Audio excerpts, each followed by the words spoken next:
Hey everybody, we are going to start a new topic on exponential and logarithmic functions. We're going to start with exponential functions today and just review properties of exponents and what an exponential function looks like. A lot of you are probably familiar with exponential functions already through your science classes with exponential growth and decay, half-lives. All of those use exponential functions. We'll be practicing solving exponential equations, and then we'll switch over later in the week to logarithmic functions, which is the inverse of exponential. So to get you warmed up, we're going to start talking about exponents, and this should take you back to Algebra 1. If you are given bases of ST, A, and B, well, actually, they're not all bases. Some of them are exponents.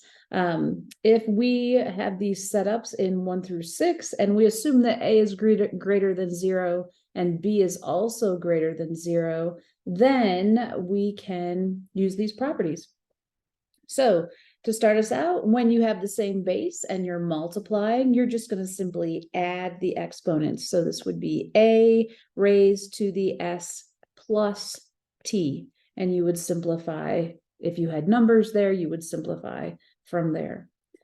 For number 2, if you have a power raised to a power, you're going to multiply the exponents. So this would be A raised to the S times T. And then for number 3, if you have 2 bases in parentheses raised to an exponent, you're just going to distribute that exponent to each one of those bases. Remember, if at any time I am going too fast, oh, I wrote a 2 there. I didn't want to write a 2. If I'm ever going too fast, feel free to pause the video and catch up and then turn it back on when you need to. For number 4, 1 to any power is going to be 1. And now number 5, I'd like you to pay close attention to this one because this comes in really handy with negative exponents. So A to the negative S is the same as flip. So this A is really A over 1, right? So we could flip that upside down and write it as 1 over A, and then you can raise it to the positive S. So if we're raising a fraction to an exponent, you're just going to raise the numerator to that exponent and the denominator. We know 1 to any power is still going to be 1. And then A to the S power will be A to the S. So that's why if you have a negative exponent, it moves the whole thing down into the denominator. For number 6, anything to the 0 power is 1. And that should round out that first set of exponent rules from Algebra 1. Hopefully that was not too bad for you. Now we're going to move on to an exponential function. So the definition, an exponential function is a function of the form f of x equals c times a to the x power, where a is a positive real number greater than 0, and a can't be 1, and also c can't be 0, and that is also a real number. The domain for all exponential functions is negative infinity to positive infinity, or if you would rather, you could just write all real numbers.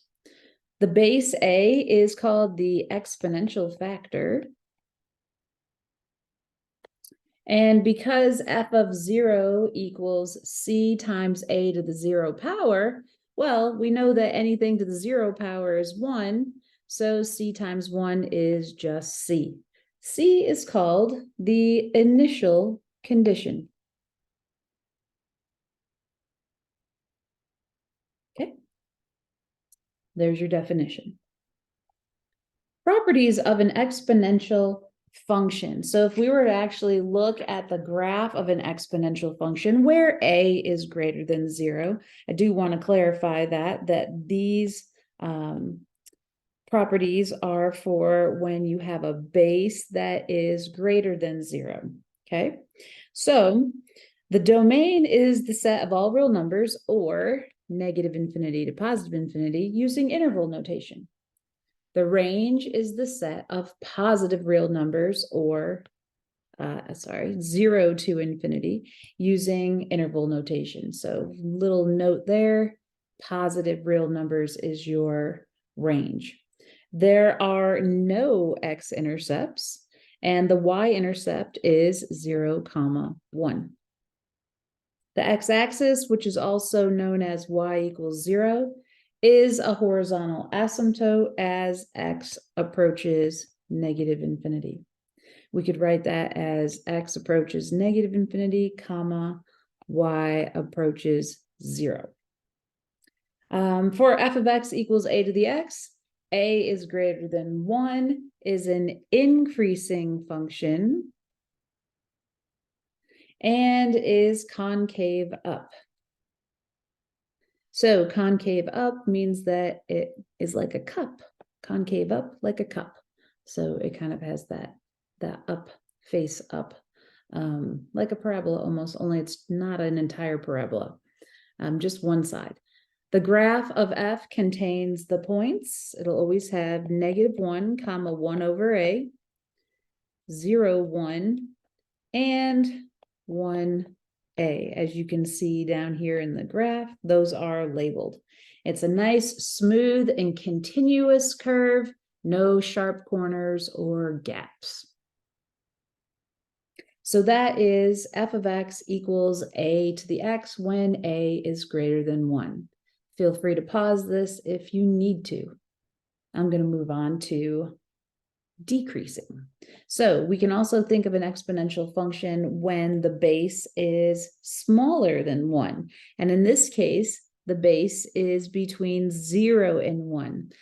If you have a negative base, that ends up becoming a reflection. So that's why we're not looking at negative numbers, but we're looking at numbers between 0 and 1. So your fractions, decimals, little tiny numbers, that's what we're talking about for this type of exponential function. So the domain is still all real numbers. So that would be negative infinity to positive infinity using interval notation. The range is still the set of positive real numbers, or 0 to infinity, using interval notation. There are still no x-intercepts, and the y-intercept is still 0, 1. The x-axis, which is also known as y equals 0, is a horizontal asymptote as x approaches infinity. And let's see here, we could write that in interval notation as x approaches infinity, y approaches 0. Okay, let me look back at my other note here. Yeah, yes, so up here it was as x approaches negative infinity, y approaches 0. When it is less than 0, y approaches 0 as x approaches positive infinity. Okay, so when a, which is the base, is between 0 and 1, this is a decreasing function. And it is concave down. Okay, the graph of f contains the points, -1, 1 over a, 0, 1, and 1, comma, a, as you can see in the graph below. And this is a smooth and continuous function with no corners or gaps. Okay, so that's about it for graphs of exponential functions. You can see increasing ones are going to be growth functions, and decreasing exponential functions are going to be your decay functions. So we're going to be talking about compound interest. We're going to be talking about different science applications. For instance, if like a bacteria is multiplying, that's going to be exponential growth.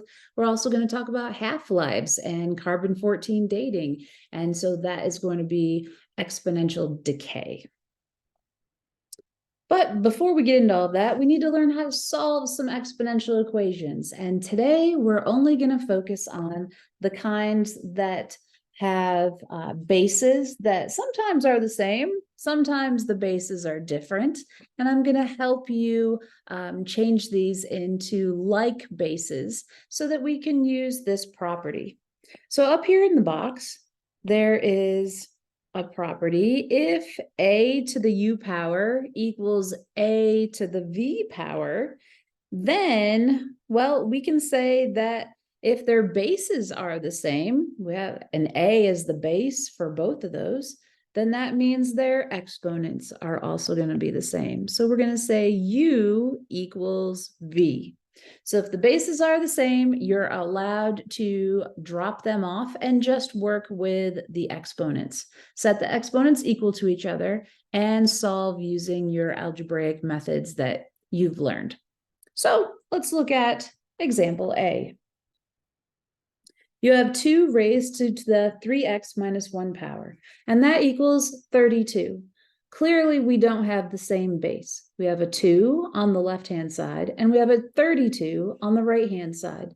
So what you want to do is try to convert the larger number into a power of the smaller base.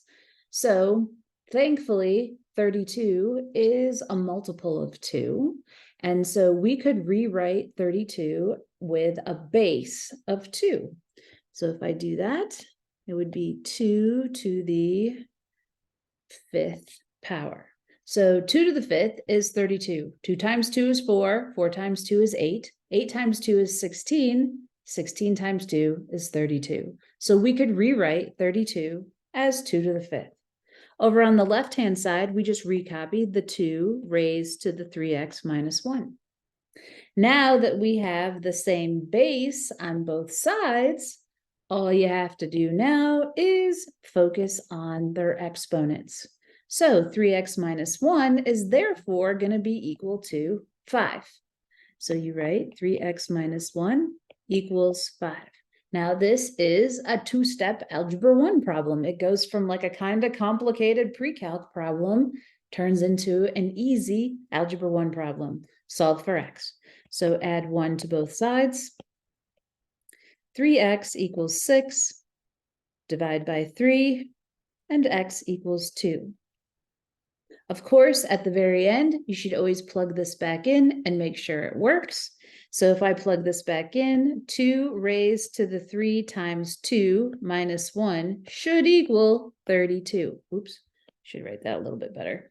My 2 got away from me. There we go. So this turns into a 5. And so, yeah, 2 to the 5th is 32. So that checks. Okay. Do I need you to write the check down for every single problem? No. But if you're going to be conscientious and smart about things, especially when you're taking a quiz or a test, it doesn't hurt. It helps you tremendously to just take that quick few seconds and check your work. Letter B. This one, whole lot easier than the first one. Look, we have the same base right away. We've got 5s in both of those. So therefore, we can just work with the exponents. So this one takes no work at all. X equals -6. And that's done. Once you solve it for x, you're done with the problem. Let's look at letter C down here.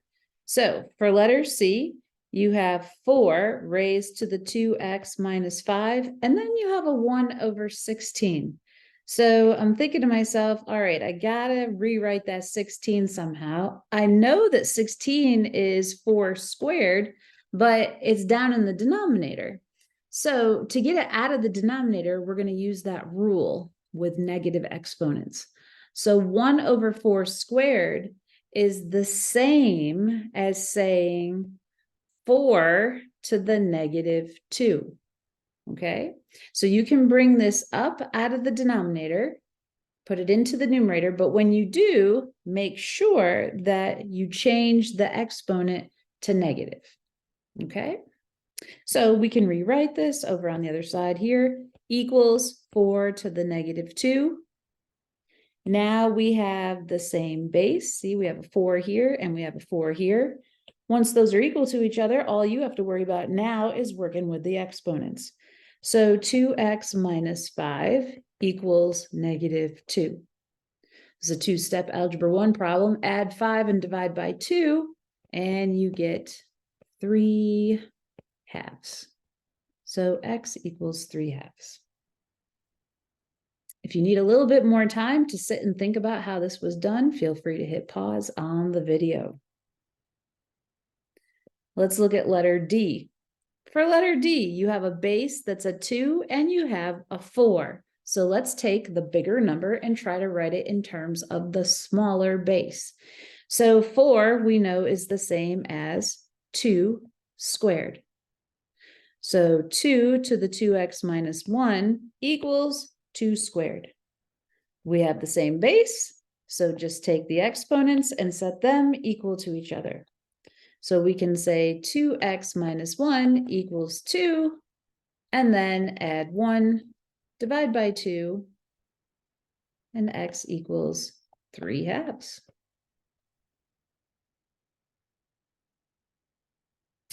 Letter E. For letter E, now we have a 5 on the bottom, and we have a 125. We also have an x squared up as one of the exponents. Don't be intimidated by that. We can totally work with that. So let's take the 125 and rewrite it as a power of 5. So let's see here. If I wanted to rewrite 125 as a power of 5, that would be 5. Let's see, 5 times 5 is 25. 25 times 5 is 125. So that would be 5 to the third. And then this is raised to the 2x. So this turns into a power raised to a power. We know from our laws of exponents that if you have a power raised to a power, you just multiply the two exponents. So this becomes 5 raised to the 6x. Over here on the other side, we have 5 raised to the x squared plus 8. So now we have the same base on both sides. We can drop the 5s and just work with the exponents. As soon as the bases are equal to each other, then it all just becomes working with the exponents. Now you have x squared plus 8 equals 6x. That's a quadratic equation. We know how to solve quadratics. You need to set them equal to 0 and try factoring it. So let's move the 6x over by subtracting. This becomes x squared minus 6x plus 8 equals 0. You're now going to find numbers that multiply to 8 and also add up to -6. Well, 1 and 8, 2 and 4. Looks like we're going to have to go 2 and 4. And since it's a -6, they're both negative. So over here, this will be x minus 2 times x minus 4 equals 0. Set each of them equal to 0, so x equals 2 is one answer, and x equals 4 is your other answer.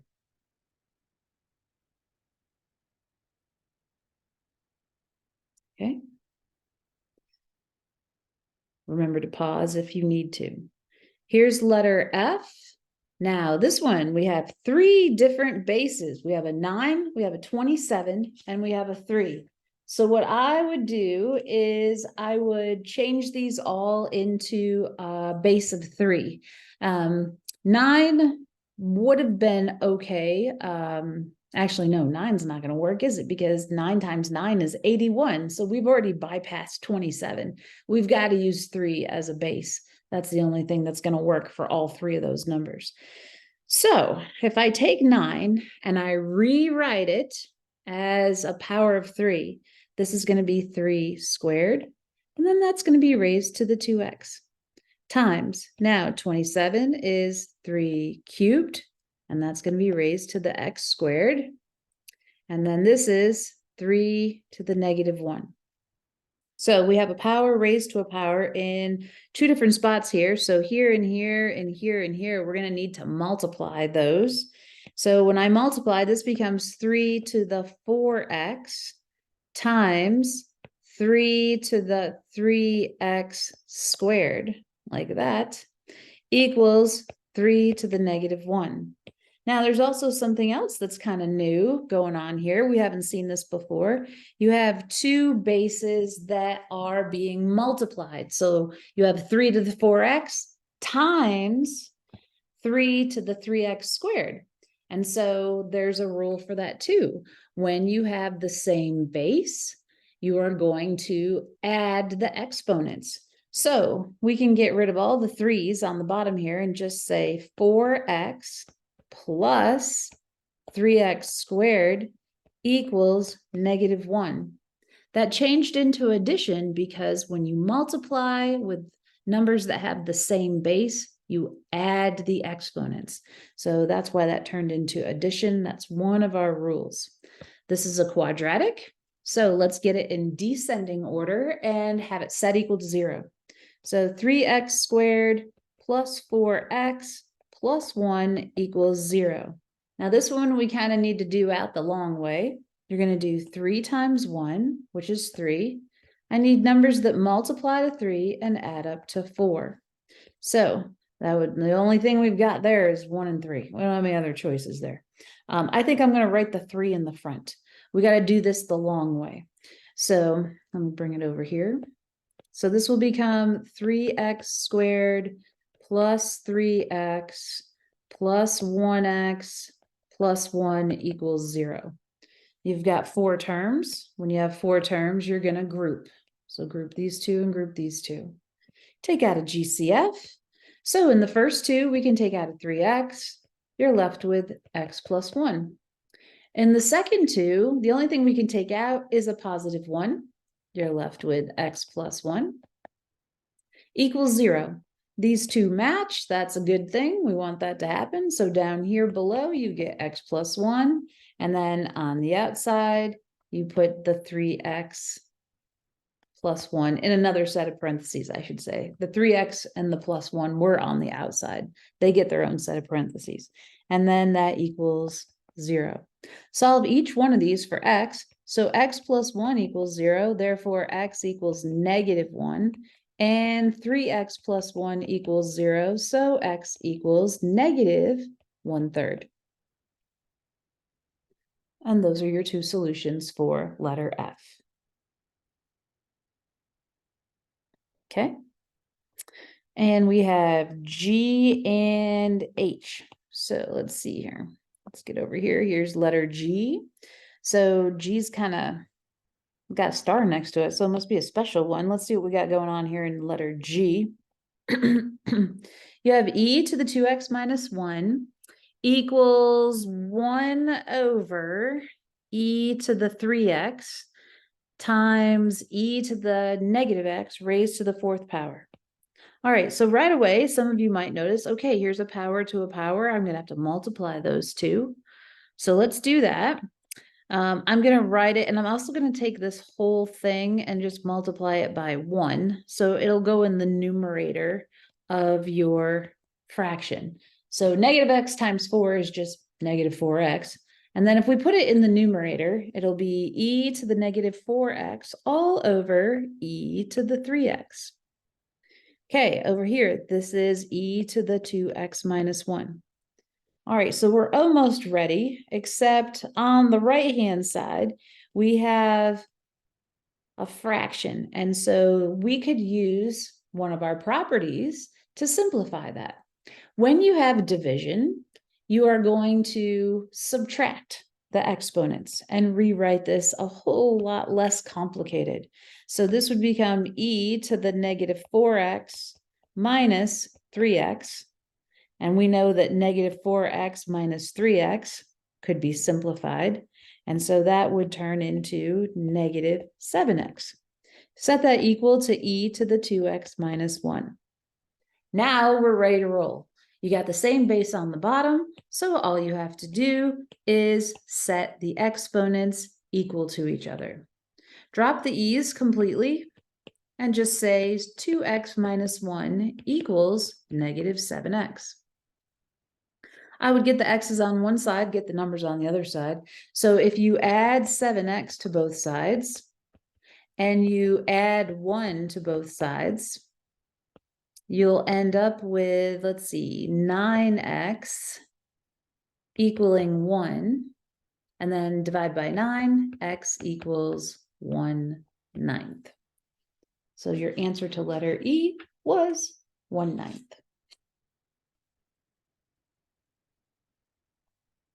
Okay, moving right along on to letter H.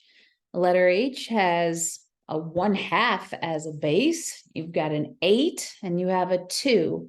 I know that when I think about this, I know 2 cubed is 8. So I could rewrite that 8 as 2 cubed. Let's do that actually. So this will be 2 cubed, but then that would be raised to the x power times 2 to the x squared. So then I would have a power raised to a power. That 3 is going to get multiplied by that x. So this would become 2 to the 3x times 2 to the x squared.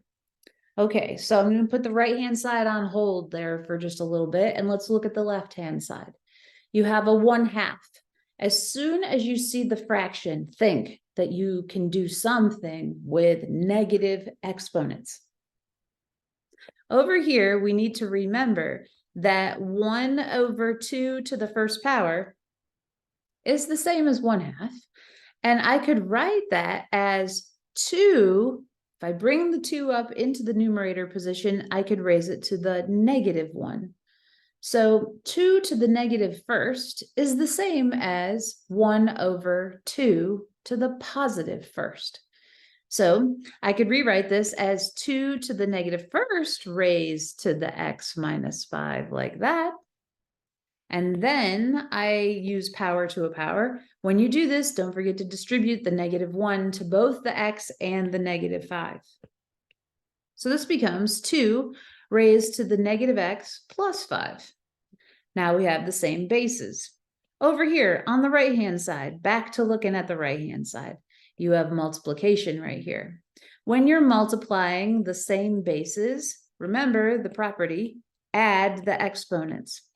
So when I add the exponents, it'll become 3x plus x squared. Notice I'm dropping the 2's out of all of this because they're all the same base.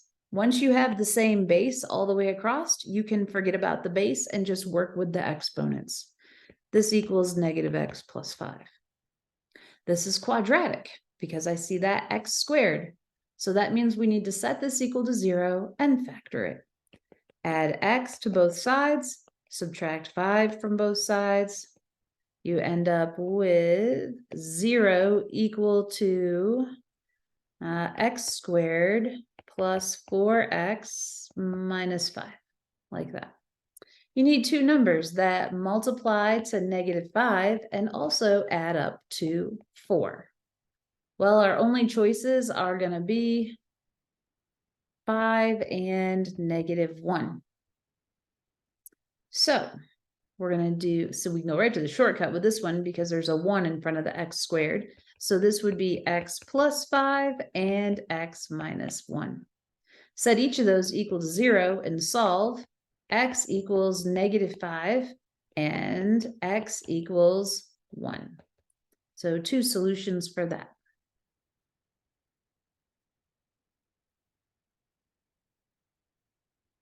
Okay, last example of the notes is an application of exponential functions.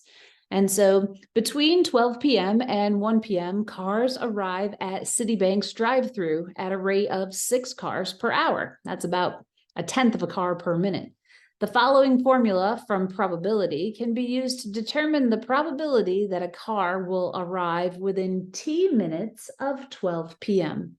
So you're given this formula, this function, f of t equals 1 minus e raised to the -0.1 t. Remember that this formula is giving you the probability to determine the probability that a car will arrive within t minutes of 12 p.m. Part A, determine the probability that a car will arrive within 10 minutes of 12 p.m. So what's the likelihood that a car is going to drive up to Citibank's drive-through before 12:10 p.m.? So what we're going to do is put the 10 in for t. So this would be f of 10 equals 1 minus e to the -0.1 times 10. So we would definitely need to use technology for this. And so if we pull up Desmos, we can look at this function And I've put it in for us already. And we're going to put 10 in for x. So if I plug a 10 in right there, you end up with 0.63212 and on and on and on. If we round that to 2 decimal places, it's about 0.63. So the probability that a car is going to arrive within 10 minutes of 12 p.m. at Citibank's drive-thru is roughly 0.63. If they were to ask you a percent chance, you could change that into a percent. So that's about a 63% chance that a car is going to arrive by 12:10 p.m. For letter B, determine the probability that a car will arrive within 40 minutes of 12 p.m. So we're going to plug 40 in for T. So F of 40 equals 1 minus e to the negative 0.1 times 40. So we'll go to Desmos, and we're going to plug this in, put 40 in for T, and that's quite a bit larger. It's about 0.98. Okay, so this is going to be about 0.98 for your probability. Okay, if we were to change this into percent chance, it's about a 98% chance that a car is going to drive up to the Citibank drive-thru by 12:40 p.m. Letter C, what values does F approach as T becomes unbounded in the positive direction? Well, this is just a really fancy way of asking you the end behavior. And so we are looking at when T is unbounded in the positive direction. That's when T is approaching infinity. So what's the end behavior look like? Let's take a look at the function. So if I change this back into, I'm going to use an X because Desmos doesn't really like T. If I use an X and I zoom out as far as possible, and I keep zooming out, and I look at T for very large values, I'm only in the 3000s, and it's still pretty much, we can kind of see what's going on here, right? The Y value is approaching what number? It's approaching 1. And that should make sense, right? Because remember, what is this graph representing? It's representing the probability that a car is going to drive up to Citibank's drive-thru within a certain amount of time. And so since we're talking about probability, your probability is always going to be something between 0, as in no chance it's going to happen at all, and 1, which would mean there's 100% chance it's going to happen. So as we go out unbounded in the positive direction, we're going to approach Y equaling 1, because that would be a probability of 1, which is a 100% chance that a car is going to drive up. So your final answer for part C is that as T becomes unbounded in the positive direction, F of T approaches 1. Okay, that wraps up the notes for today. I know those went really fast, but you are welcome to go back and look at the video again. Also pause it when you need to, and let me know if you have any questions. Have a great day, guys.